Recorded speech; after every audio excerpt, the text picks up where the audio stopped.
Picture this, you've just landed in Montego Bay after a smooth 2-hour flight from Fort Lauderdale. You're pumped for your Negril vacation, ready to hit 7 Mile Beach. But here's the problem: you're about to spend another 2 hours trapped in a vehicle, crawling along Jamaica's coastal roads. By the time you finally collapse at your hotel, half your first precious day has evaporated. Now imagine this instead: you land directly in Negril. 15 minutes from wheels down to that beachside cocktail in your hand. That's not a fantasy.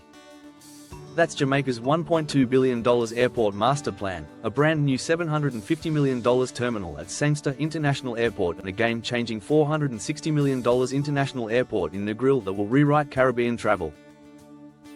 Welcome back. Today we're breaking down Jamaica's most ambitious aviation project in history, and it's bigger than you think. If you love travel infrastructure deep dives, hit subscribe because this one's going to blow your mind. In 2024, Jamaica's tourism machine generated $4.3 billion and sucked in 4.3 million visitors, the highest numbers in the country's history. Champagne corks should be popping, right? Wrong. Because that success is strangling the infrastructure at its breaking point.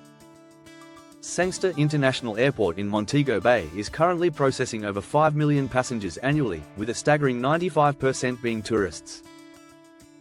Sure, the airport was technically designed for 9 million passengers. But with tourism growth accelerating at this pace, that capacity ceiling is coming fast, and when it hits, Jamaica's entire economy is in trouble.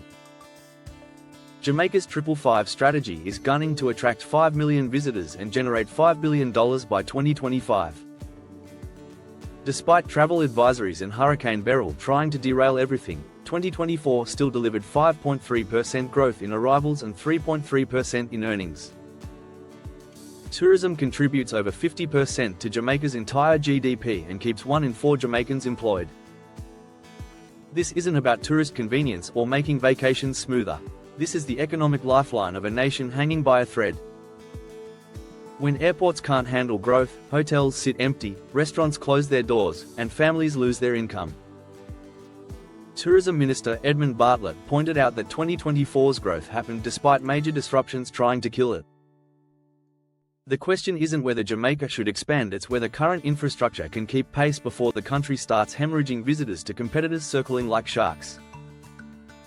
The answer? Not without serious investment, not without bold moves. And that's exactly what's coming. Audley Diedrich, CEO of the Airports Authority of Jamaica, just dropped the bombshell: plans for a brand new passenger terminal costing approximately $750 million, engineered to handle tourist traffic through 2053. Let me be clear, this isn't renovation. This isn't expansion. This is demolishing the old playbook and building an entirely new terminal from the ground up. The facility will process up to 15 million passengers annually, nearly triple what Sangster handles right now. Spanish engineering powerhouse Ineco won the contract to develop a master plan spanning 2025-2034 and 2035-2054. This isn't short-term thinking. Jamaica is mapping out the next 30 years of aviation infrastructure with surgical precision. The new terminal will be armed with cutting-edge biometrics, smart kiosks, self-bag drops, and state-of-the-art HVAC systems that actually work. Between 2026 and 2030 alone, Sangster will see over $180 million pumped into infrastructure upgrades. CEO Shane Munro's vision? Deliver seamless, secure, and emotionally resonant travel experiences that tourists remember forever. Recent investments are already flowing: $26 million for taxiway resurfacing, a massive $70 million runway expansion stretching it to 3,060 meters, and $12 million in gleaming new retail space, including a Bob Marley-themed restaurant that's going to be Instagram gold. Picture this: you're arriving at a gleaming terminal where facial recognition technology speeds you through immigration like you're a VIP. Self-service bag checks that actually work. Security waits that don't make you want to scream. Then you step into a departure lounge that feels less like an airport and more like a premium mall packed with authentic Jamaican dining that makes you want to miss your flight. Senior strategist Delano Seaveri didn't hold back. He said the completed Sangster will stand shoulder to shoulder with Heathrow, Atlanta, JFK, Qatar, and Dubai, creating that jaw-dropping wow factor that hits guests the second they arrive. But hold on, there's an even bigger piece to this puzzle that nobody's talking about. Jamaica isn't just expanding existing airports, they're building a completely new international airport in one of the Caribbean's most beloved destinations. And it changes everything. Transport Minister Darrell Vaz revealed the proposed international airport in Negril, Westmoreland will cost an estimated $460 million, with a comprehensive master plan already completed. The location? Little London, sitting approximately 20 minutes from 7 Mile Beach. Why Negril? Think about the tourist experience right now. A tourist from Fort Lauderdale reaches Jamaica in under 2 hours, feeling great. Then they get slammed with 2 more hours driving from Montego Bay to Negril along winding coastal roads. Surveys showed tourists getting increasingly frustrated with road time eating into their short stays. The new airport obliterates that problem. It will accommodate Boeing 737 aircraft, with forecasts projecting explosive growth to 1 million passengers in just 10 years, and that's based on conservative numbers. 1 million passengers flowing through Negril alone.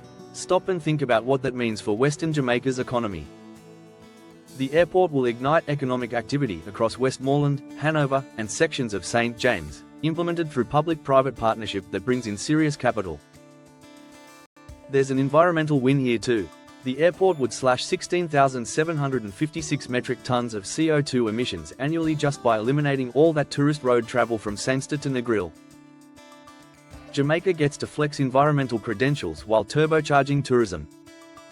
Timeline? Between planning, business development, and implementation, expect 5 to 7 years before the first plane touches down, according to Diedrich. The runway will initially stretch 2,240 meters, more than adequate for flights reaching destinations as far as Canada. That means direct international flights, not just regional puddle jumper hops. One complication nobody wants to talk about: Little London High School and Museum Flats housing will need relocation for construction. The government has to handle these relocations sensitively. We're talking about real families, real students, real communities. This represents a fundamental shift in Jamaica's aviation strategy. Instead of funneling all traffic through Montego Bay like a single choke point, Jamaica will have 2 major international gateways serving different resort areas. Tourists choose their destination, and the airport comes to them. The Sangster Terminal and Negril Airport are just the headlines of a much larger infrastructure blitz.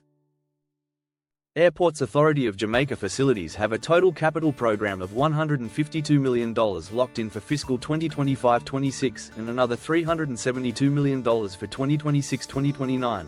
That's over $500 million flowing into aviation infrastructure in just a few years. Consultants are actively evaluating whether Ken Jones Aerodrome in Port Antonio can transform into an international port of entry, responding to surging tourism interest in Portland. A proposal for upgrading Lionel Densham Airstrip in St. Elizabeth was submitted to boost tourism and support local agriculture. Norman Manley International Airport in Kingston saw $37 million invested last year, with another $75 million planned for 2025. Consultants are studying alternative sites for Tinson Pen Aerodrome, with studies expected by September 2025. Transport Minister Vaz acknowledged something crucial: even with all these current projects, Jamaica will still lag in projecting future traffic demands. That's exactly why planning extends decades ahead. They're trying to stay ahead of the curve for once. Over $1.2 billion raises the obvious question burning in everyone's mind: how does Jamaica actually pay for this? Public-private partnerships. The Negril Airport will be implemented through this proven model, already used successfully across multiple projects. Jamaica has real experience here. Travel operations at Jamaica's 2 busiest airports generated $235 million for Mexican operator Pacific Airport Group last year, 15% better than 2023 performance. Norman Manley's 2018 concession deal resulted in substantial modernization and provides over 50% revenue share flowing to government while serving 1.7 million passengers annually. The business case is straightforward math. Airports generate revenue through landing fees, terminal operations, parking, retail, food and beverage, and duty-free shopping. With 15 million passengers projected at Sangster alone, revenues add up fast. But the real economic impact extends far beyond airport revenues. Every single tourist landing at Negril stays in hotels, eats at restaurants, books tours, buys souvenirs, tips service workers. More than 2/3 of projected traffic comes from tourism spending that ripples through the entire economy. There's a competitive angle driving this too. The Dominican Republic attracted 8.5 million stopover visitors in 2024, nearly 3 times Jamaica's numbers. To compete in this cutthroat Caribbean market, Jamaica needs infrastructure that can handle serious growth without choking. Mega projects bring legitimate concerns that deserve honest answers. Building Negril Airport means forcibly relocating schools and housing. The government must provide adequate compensation, quality replacement facilities, and complete transparency. People's lives are being disrupted. Environmental impact matters deeply. Airports mean more air traffic, noise pollution, and ground transportation congestion. The original Negril aerodrome site was deemed unfeasible specifically due to proximity to the Great Morass ecological area. Environmental concerns don't just disappear, they shift to new sites and create new problems. Are demand projections actually realistic? 1 million passengers through Negril in 10 years assumes continued growth, economic stability, competitive airfares, and no major disruptions. The global pandemic showed us exactly how quickly those assumptions can crumble into dust. Do local communities actually benefit? GAP generated $425 million in annual profit across its 14 airports in 2024. How much of that flows back to Jamaica beyond basic concession fees? Who's really winning here? Can Jamaica realistically afford to add more airports when maintaining existing infrastructure already strains budgets? The financial sustainability of expanding airport portfolios while managing operational costs is a real concern. Hurricane risk is brutally real. Jamaica sits directly in a hurricane-prone region. Modern airports can withstand major storms, sure, but damage still happens. Insurance costs and rapid recovery capabilities need proper planning and funding. These aren't reasons to abandon the projects, they're reasons to execute thoughtfully with proper oversight, community engagement, and accountability at every step. If executed well, this $1.2 billion investment could fundamentally transform Jamaica's position in Caribbean tourism.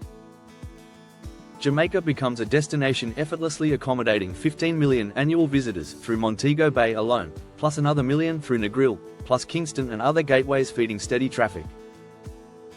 Jamaica's 555 strategy aims for 5 million visitors and $5 billion by 2025. But with this new infrastructure backbone, those numbers could scale dramatically to 8, 10, even 12 million visitors over the next decade. Each million additional visitors represents roughly $1 billion in economic activity flooding the island. The Negril Airport could completely transform Western Jamaica. That region is massively underserved relative to its tourism potential. Direct international access changes everything, potentially catalyzing billions in resort development, restaurants, attractions, and services. The biggest story here is Jamaica's raw ambition. This is a nation betting big on tourism-led growth, willing to take on massive projects, and thinking decades ahead instead of just the next election cycle. When completed, Sangster aims to rival the world's top airports, creating that instant wow factor for guests. That's about creating an arrival experience that sets the entire tone for a vacation before tourists even leave the terminal. The question isn't whether Jamaica should do this. It's whether they can execute it well. Can they manage construction timelines without disaster? Handle relocations sensitively without destroying communities? Deliver world-class facilities on budget without corruption derailing everything? If they can pull this off, Jamaica could emerge as not just the second most visited Caribbean destination, but potentially the most innovative, accessible, and visitor-friendly island in the entire region. For travelers, this means dramatically more flight options, better facilities, shorter travel times, and an objectively better Caribbean experience. That brutal 2-hour drive from Montego Bay to Negril, about to become a breezy 15-minute flight. That's the future Jamaica is building, and it's arriving sooner than you think. If you found this valuable, please subscribe and smash that notification bell. Drop a comment. Are you excited about these airports, or should Jamaica invest the money elsewhere? I want to hear your take. Until next time, thanks for watching.